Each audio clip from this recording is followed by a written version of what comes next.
Turner ಅಪ್ಲಿಕೇಶನ್ನಲ್ಲಿ installation ಮತ್ತು registration ಹೇಗೆ ಮಾಡ್ಕೊಳ್ಳೋದು ಅಂತ ಈ ವಿಡಿಯೋದಲ್ಲಿ ನೋಡೋಣ. ಮೊದಲನೇದಾಗಿ ಪ್ಲೇಸ್ಟೋರ್ ಅಥವಾ ಆ್ಯಪ್ ಸ್ಟೋರನ್ನು ಓಪನ್ ಮಾಡ್ಕೊಳ್ಳಿ. ಓಪನ್ ಮಾಡ್ಕೊಂಡಿದ ನಂತರ TOWNER ಟರ್ನರ್ ಅಂತ ಹೇಳಿ ಟೈಪ್ ಮಾಡಿ. ಅಲ್ಲಿ ನಿಮಗೆ ಗ್ರೀನ್ ಕಲರ್ ಲೋಗೋನಲ್ಲಿ ಟರ್ನರ್ ಆ್ಯಪ್ ಕಾಣಿಸುತ್ತೆ. ನಂತರ ಇನ್ಸ್ಟಾಲ್ ಬಟನ್ ಮೇಲೆ ಕ್ಲಿಕ್ ಮಾಡಿ. ಆ್ಯಪ್ ಇನ್ಸ್ಟಾಲ್ ಆಗೋದಕ್ಕೆ ಸ್ವಲ್ಪ ಟೈಮ್ ತೊಗೊಳುತ್ತೆ. ಆ್ಯಪ್ ಇನ್ಸ್ಟಾಲೇಷನ್ ಆದ ನಂತರ ಆ್ಯಪನ್ನು ಓಪನ್ ಮಾಡ್ಕೊಳ್ಳಿ. ಸೊ ಆ್ಯಪ್ ರನ್ ಆಗೋದಕ್ಕೆ ನಿಮಗೆ ಕೆಲವೊಂದು ಪರ್ಮಿಷನನ್ನು ಕೇಳುತ್ತೆ. ಪರ್ಮಿಷನನ್ನು ಕೊಟ್ಟು ನಂತರ ನಿಮಗೆ ಈ ರೀತಿಯಾದಂಥ ಒಂದು ಸ್ಕ್ರೀನ್ ಕಾಣುತ್ತೆ. ಅಲ್ಲಿ ನೀವು ನೋಡಬಹುದು ಏನೆಲ್ಲ ಬೆನಿಫಿಟ್ಸ್ ಇದೆ ಅನ್ನೋದು ಆ ಸ್ಕ್ರೀನಲ್ಲಿ ಕಾಣಿಸುತ್ತೆ. ನಂತರ ನೀವು ನೆಕ್ಸ್ಟ್ ಸ್ಕ್ರೀನಿಗೆ ಸ್ವೈಪ್ ಮಾಡಿದ್ರೆ ಅಲ್ಲಿ ನಿಮಗೆ ಗೆಟ್ ಸ್ಟಾರ್ಟೆಡ್ ಅಂತ ಹೇಳಿ ಒಂದು ಬಟನ್ ಕಾಣ್ತಿದೆ ಅಲ್ವಾ, ಅದರ ಮೇಲೆ ಕ್ಲಿಕ್ ಮಾಡಿ. ಅದ್ರ ಮೇಲೆ ಕ್ಲಿಕ್ ಮಾಡಿದ ನಂತರ ನಿಮಗೆ ಈ ರೀತಿಯಾದಂಥ ಒಂದು ಸ್ಕ್ರೀನ್ ಓಪನ್ ಆಗುತ್ತೆ. ಇಲ್ಲಿ ನೋಡಬಹುದು ನೀವು ಲ್ಯಾಂಗ್ವೇಜ್ ಅಂತ ಹೇಳಿದೆ ಮತ್ತು ಕೆಳಗಡೆ ಲಾಗಿನ್ ಹಾಗೂ ರಿಜಿಸ್ಟರ್ ಬಟನ್ ಅಂತ ಹೇಳಿ ಎರಡು ಕಾಣಿಸ್ತಾ ಇದೆ. ನೀವು ಮೊದಲನೇ ಸರಿ ನಮ್ಮ ಆ್ಯಪನ್ನ ಯೂಸ್ ಮಾಡ್ತಾ ಇದ್ದೀರಾ ಅಂತ ಹೇಳಿದ್ರೆ ರಿಜಿಸ್ಟರ್ ಬಟನ್ ಮೇಲೆ ಕ್ಲಿಕ್ ಮಾಡಿ. ಫಸ್ಟ್ ಟೈಮ್ ರಿಜಿಸ್ಟರ್ ಹಾಕ್ತಿದ್ದೀರಾ ಅಂದರೆ ರಿಜಿಸ್ಟರ್ ಬಟನ್ ಮೇಲೆ ಕ್ಲಿಕ್ ಮಾಡಿ. ಅಥವಾ ಆಲ್ರೆಡಿ ನಿಮ್ಮ ಅಕೌಂಟ್ ಇತ್ತು ಅಂದರೆ ಲಾಗಿನ್ ಬಟನ್ ಮೇಲೆ ಕ್ಲಿಕ್ ಮಾಡಿ. ನಿಮಗೆ ಯಾವ ಲ್ಯಾಂಗ್ವೇಜಲ್ಲಿ ಆ್ಯಪ್ ತೋರಿಸ್ಬೇಕು ಅಂತ ಅಂದ್ಕೊಳ್ತಿರೋ ಆ ಲ್ಯಾಂಗ್ವೇಜ್ನ ಚೂಸ್ ಮಾಡಿಕೊಂಡು ನಂತರ ರಿಜಿಸ್ಟರ್ ಬಟನ್ ಮೇಲೆ ಕ್ಲಿಕ್ ಮಾಡಿ. ಸೊ ನೆಕ್ಸ್ಟ್ ನಿಮಗೆ ಈ ರೀತಿಯಾದಂಥ ಒಂದು ಸ್ಕ್ರೀನ್ ಓಪನ್ ಆಗುತ್ತೆ. ಇಲ್ಲಿ ನಿಮ್ಮ ಪರ್ಸ್ನಲ್ ಡೀಟೇಲ್ಸ್ ಕೇಳುತ್ತೆ.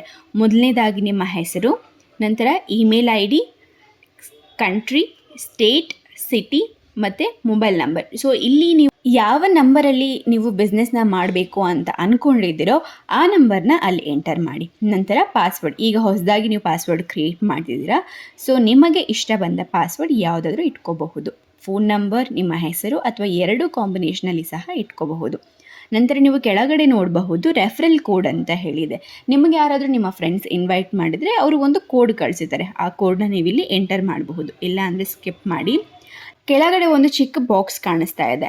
ನೀವು ನಮ್ಮ ಅಪ್ಲಿಕೇಶನ್ನ ಎಲ್ಲ ರೂಲ್ಸ್ ರೆಗ್ಯುಲೇಷನ್ಸ್ ಅಕ್ಸೆಪ್ಟ್ ಮಾಡಿದ್ದೀರಾ ಅಂತ ಆದರೆ ಆ ಚೆಕ್ ಬಾಕ್ಸ್ ಮೇಲೆ ಕ್ಲಿಕ್ ಮಾಡಿ. ನಂತರ ಕೆಳಗಡೆ ಕಾಣ್ತಿರುವಂಥ ಗ್ರೀನ್ ಬಟನಲ್ಲಿ ಸಬ್ಮಿಟ್ ಅಂತಿದೆ ಅಲ್ವಾ, ಅದನ್ನು ಕ್ಲಿಕ್ ಮಾಡಿ. ನೆಕ್ಸ್ಟ್ ನಿಮಗೆ ಈ ರೀತಿಯಾದಂತಹ ಒಂದು ಸ್ಕ್ರೀನ್ ಓಪನ್ ಆಗುತ್ತೆ. ಇಲ್ಲಿ ನಿಮಗೆ OTP ಕೇಳುತ್ತೆ. ನೀವು ಹಿಂದೆಗಡೆ ಯಾವ ನಂಬರ್ ಎಂಟರ್ ಮಾಡಿದ್ರು ಲಾಸ್ಟ್ ಸ್ಕ್ರೀನಲ್ಲಿ ಆ ನಂಬರ್ಗೆ OTP ಅನ್ನೋದು ಬಂದಿರುತ್ತೆ. OTP ಎಂಟರ್ ಮಾಡಿ ನಂತರ ಸಬ್ಮಿಟ್ ಬಟನ್ ಮೇಲೆ ಕ್ಲಿಕ್ ಮಾಡಿ. ನೆಕ್ಸ್ಟ್ ನಿಮ್ಮ ವೆಹಿಕಲ್ ಡೀಟೇಲ್ಸ್ ಕೇಳುತ್ತೆ. ಇಲ್ಲಿ ನಿಮ್ಮ first vehicle company, so Mahindra, Toyota ಯಾವುದಿದೆಯೋ ಅದನ್ನು ಅಲ್ಲಿ ಕರೆಕ್ಟಾಗಿ ಎಂಟರ್ ಮಾಡಿ. ನಂತರ ಮಾಡೆಲ್, ನಿಮಗೇನಾದರೂ ಮಾಡೆಲ್ ಗೊತ್ತಾಗಿಲ್ಲ ಯಾವುದು ಅಂತ ಹೇಳಿದ್ರೆ ನಿಮ್ಮ ಇನ್ಶೂರೆನ್ಸಲ್ಲಿ ನಿಮ್ಮ ಮಾಡೆಲ್ ಡೀಟೇಲ್ಸ್ ಇರುತ್ತೆ. ನಿಮ್ಮ ಗಾಡಿಯ ಪ್ರತಿಯೊಂದು ಡೀಟೇಲ್ಸ್ ಇನ್ಶೂರೆನ್ಸಲ್ಲಿ ಇರುತ್ತೆ. ಅಲ್ಲಿ ನೀವು ಚೆಕ್ ಮಾಡಿ ಕರೆಕ್ಟಾಗಿ ಎಂಟರ್ ಮಾಡಿ. ನಂತರ ನಿಮ್ಮ ಮಾಡೆಲ್ ಅಂದರೆ ವೆಹಿಕಲ್ ಮಾಡೆಲ್ ಲಾಂಚ್ ಆಗಿದಂಥ ಇಯರ್ ಯಾವುದು ಅನ್ನೋದನ್ನು ಸಹ ಅಲ್ಲಿ ಕರೆಕ್ಟಾಗಿ ಎಂಟರ್ ಮಾಡಿ. ನಂತರ ನಿಮಗೆ ನಂಬರ್ ಪ್ಲೇಟ್ ಕೇಳುತ್ತೆ. ಸೊ ನಿಮ್ಮ ವೆಹಿಕಲ್ ನಂಬರ್ ಪ್ಲೇಟ್ ನಂಬರ್ ಅಲ್ಲಿ ಎಂಟರ್ ಮಾಡಿ. ಅದರ ಕೆಳಗಡೆ ವೆಹಿಕಲ್ ಕಲರ್, ಸೊ ನಿಮ್ಮ ಗಾಡಿಯ ಕಲರ್ ವೈಟ್, ಬ್ಲ್ಯಾಕ್, ಗ್ರೇ ಯಾವುದಿದೆಯೋ ಆ ಕಲರ್ನ ಅಲ್ಲಿ ಎಂಟರ್ ಮಾಡಿ. ನಂತರ ವೆಹಿಕಲ್ ಟೈಪ್, ಸೊ SUVನ, ಸಿಡಾನ್ನ, ಹ್ಯಾಚ್ ಬ್ಯಾಗ ಅಥವಾ ಆಟೋನ, ಯಾವ ವೆಹಿಕಲ್ ನಿಮ್ಮದು ಅನ್ನೋದನ್ನು ಅಲ್ಲಿ ಎಂಟರ್ ಮಾಡಿ. ನಂತರ ಕೆಳಗಡೆ ಕಾಣ್ತಿರುವಂತಹ ಸಬ್ಮಿಟ್ ಬಟನ್ ಮೇಲೆ ಕ್ಲಿಕ್ ಮಾಡಿ. ನೆಕ್ಸ್ಟ್ ನಿಮಗೆ ನಿಮ್ಮ ಡಾಕ್ಯುಮೆಂಟ್, ಡ್ರೈವರ್ ಡಾಕ್ಯುಮೆಂಟ್ಸ್ ಕೇಳುತ್ತೆ. ಸೊ ಜಸ್ಟ್ ಇಲ್ಲಿ 3 ಡಾಕ್ಯುಮೆಂಟ್ಸ್ ನೀವು ಅಪ್ಲೋಡ್ ಮಾಡಬೇಕಾಗಿರೋದು. ಒಂದು ನಿಮ್ಮ ಲೈಸೆನ್ಸ್, ಸೆಲ್ಫಿ ಹಾಗೆ ಪಾಸ್ಬುಕ್ಕು. ಡ್ರೈವಿಂಗ್ ಲೈಸೆನ್ಸ್ ಅನ್ನೋ ಪಕ್ಕದಲ್ಲಿ ನಮಗೆ ಒಂದು ರೈಟ್ ಮಾರ್ಕ್ ಕಾಣ್ತಿದೆ ಅಲ್ವಾ, ಅದ್ರ ಮೇಲೆ ಕ್ಲಿಕ್ ಮಾಡಿ. ಅದ್ರ ಮೇಲೆ ಕ್ಲಿಕ್ ಮಾಡಿದ ನಂತರ ನಮಗೆ ಒಂದು ಸ್ಕ್ರೀನ್ ಓಪನ್ ಆಗುತ್ತೆ. ಅಲ್ಲಿ ಒಂದು ಕಾರ್ಡ್ ಥರ ಸಿಂಬಲ್ ಕಾಣುತ್ತೆ ಅಲ್ವಾ. ಸೊ ಅದ್ರ ಮೇಲೆ ಕ್ಲಿಕ್ ಮಾಡಿದರೆ ನಿಮಗೆ ಕ್ಯಾಮ್ರಾ ಅಥವಾ ಗ್ಯಾಲರಿ ಅಂತ ಹೇಳಿ 2 ಆಪ್ಷನ್ ಕೇಳುತ್ತೆ. ನೀವು ಹೊಸದಾಗಿ ಫೋಟೋ ತೆಗಿತಾ ಇದ್ದರೆ ಕ್ಯಾಮ್ರಾ ಅಂತ ಹೇಳಿ ಚೂಸ್ ಮಾಡಿ ಫೋಟೋ ತೆಗೆದು ಅಪ್ಲೋಡ್ ಮಾಡಬಹುದು. ಇಲ್ಲ ನೀವು ಗ್ಯಾಲರಿಯಿಂದ, ನೀವು ಆಲ್ರೆಡಿ ನಿಮ್ಮ ಫೋನ್ ಗ್ಯಾಲರಿಲಿ ಇದೆ ಅಂತ ಹೇಳಿದರೆ ಅಲ್ಲಿಂದ ನೀವು ನಿಮ್ಮ ಫೋಟೋಸ್ನ, ಡಾಕ್ಯುಮೆಂಟ್ಸ್ ಸೆಲೆಕ್ಟ್ ಮಾಡಿಕೊಂಡು ಅಲ್ಲಿ ಅಪ್ಲೋಡ್ ಮಾಡಬಹುದು.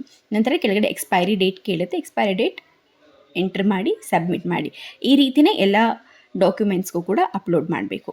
ನಂತರ ನಿಮಗೆ ವೆಹಿಕಲ್ ಡಾಕ್ಯುಮೆಂಟ್ಸ್ ಕೇಳುತ್ತೆ. ನಿಮ್ಮ ಗಾಡಿಯ ಡಾಕ್ಯುಮೆಂಟ್ಸ್ ಕೇಳುತ್ತೆ. ವೆಹಿಕಲ್ ಇನ್ಶೂರೆನ್ಸ್, ವೆಹಿಕಲ್ ರಿಜಿಸ್ಟ್ರೇಷನ್ ಹಾಗೆ ಕಮರ್ಷಿಯಲ್ ಪರ್ಮಿಟ್, ಸೊ ಗಾಡಿಯ ಪರ್ಮಿಟ್. ಸೊ ಈ 3 ಡಾಕ್ಯುಮೆಂಟ್ಸ್ ಕೇಳುತ್ತೆ. ಅದನ್ನು ಸಹ ಕರೆಕ್ಟಾಗಿ ಅಪ್ಲೋಡ್ ಮಾಡಿ.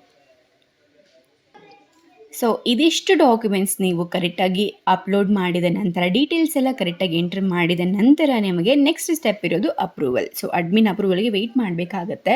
ನಿಮ್ಮ ಎಲ್ಲ ಡಾಕ್ಯುಮೆಂಟ್ ಬ್ಯಾಕ್ಗ್ರೌಂಡ್ ಚೆಕ್ ಆದ ನಂತರ ನಿಮಗೆ ಅಪ್ರೂವಲ್ ಅನ್ನೋದು ಸಿಗುತ್ತೆ. ಅಪ್ರೂವಲ್ ಆದ ನಂತರ ನೆಕ್ಸ್ಟ್ ಸ್ಟೆಪ್ ನಿಮಗೆ ಸಬ್ಸ್ಕ್ರಿಪ್ಷನ್. ಸೊ ಸಬ್ಸ್ಕ್ರಿಪ್ಷನ್ ಅಮೌಂಟ್ ನೀವು ಪೇ ಮಾಡಿ ನಿಮ್ಮ ಜರ್ನಿಯನ್ನು ಸ್ಟಾರ್ಟ್ ಮಾಡಬಹುದು.